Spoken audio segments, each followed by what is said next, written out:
Hello guys and welcome. In this video we'll show you how to download and install Visual Studio Code in Windows 11.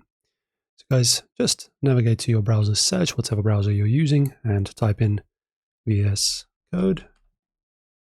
Go to the official website, do not navigate to any third-party websites.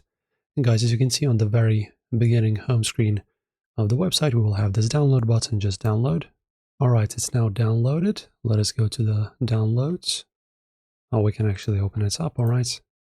So just press next, next. You can choose to register as an editor for supported file types and editor path.